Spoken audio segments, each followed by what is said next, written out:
To be honest, I enjoy trolling. If you're a drag queen, you're a sex worker also. We are all humans. Hello everyone! Don't take this lightly, it's also an art form. My favorite item in my drag kit is my glitter, which you can see all over my eyes. Pressure was, from the family to like marry and to do things which is expected out of, straight people. It does not happen in a day, honey. It takes time, it takes patience.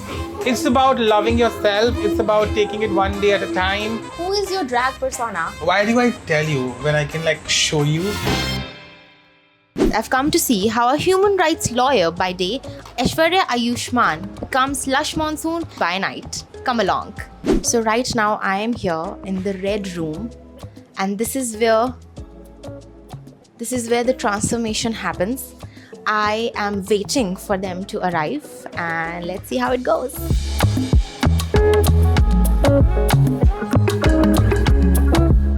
When did you realize that there's Lush Monsoon 2 inside you and you want the world to see her? See, as a child also, I was very interested in wearing my mother's clothing and in jewelry, in her dupatta and everything. And I used to love Bollywood songs, and I would dance to it. But it was only when I was in law school when I had to finally take a decision whether I should go into the corporate world or I should do something which is true to my heart. And that's when I started experimenting with makeup and drag. And the first time I got into drag, I just could not believe what I saw in front of me. It was a surreal experience, and that really gave me the indication that there is another glamorous person hidden behind me, inside me. So I just need to let her out, unleash her. So can you share with us your coming out story? Coming out, is never in one single step, right? For queer people, it's in multiple stages. You come out every single day, and you continue to come out even after you're coming out. So it's a never ending process, because it's not you say this one word or sentence and it stops, because you also keep discovering sides of yourself. You just keep discovering sides of your gender, your sexuality, and that's a continuous process. I came out quite late to my parents. I came out, in fact, just a year and a half ago, or 2 years it has been. I really had to tell them about myself, also because the pressure was from the family to marry and to do things which is expected out of straight people. So I really had to tell them I'm the only child. I'm from Ranchi, which is a small town, so my parents were really worried. And it was very difficult. There's a lot more to go. They still don't know about Lush Monsoon. They don't know about my drag. They haven't really watched my my show online. But someday I want them to see this. Someday I want them to be part of this. How was it growing up in a small town and being queer? It was difficult in the sense that you had to keep it to yourself. You could not share it with other people. It was, a pact that I made with myself कि अब इसको अपने साथ ही रखना है. I cannot tell the world about my sexuality. So it's only when I came to law school and found friends there is when I actually started to come out and think about it. Can you tell us how do you deal with trolling? Because there's so much hate in the world, and some you might have encountered.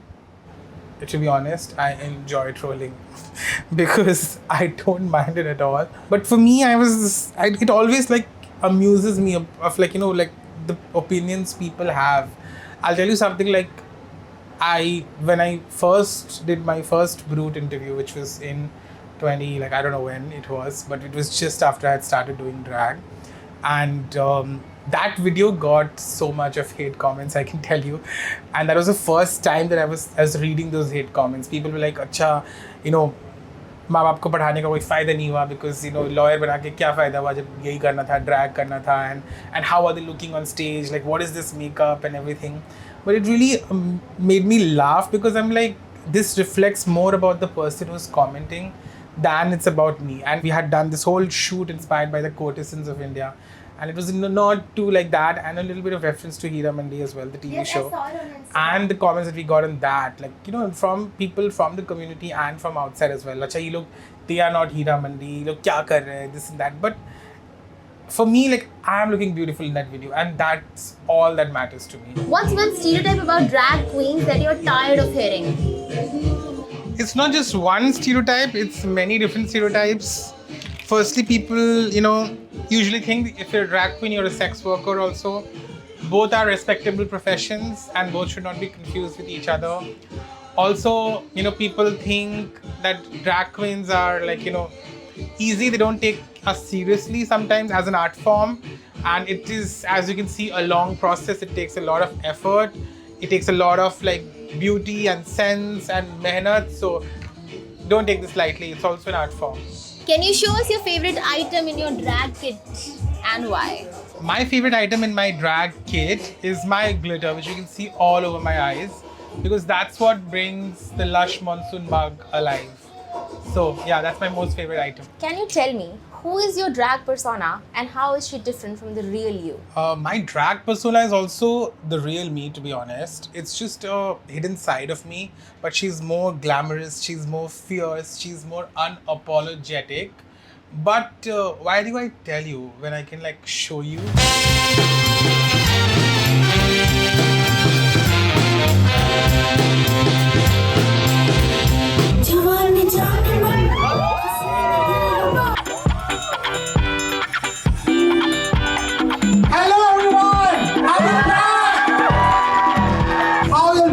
Like, let me know by shouting.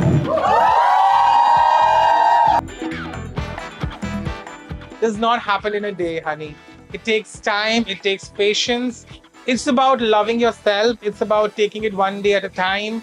And, loving the good parts, the bad parts. And once you're confident in your skin, the world will follow, You don't have to go and fight for acceptance.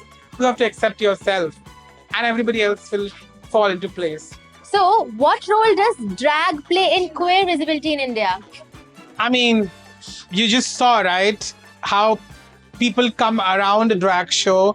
Drag gives people, a meeting point where people can come and they can express themselves. It doesn't have to be queer or straight or whatever.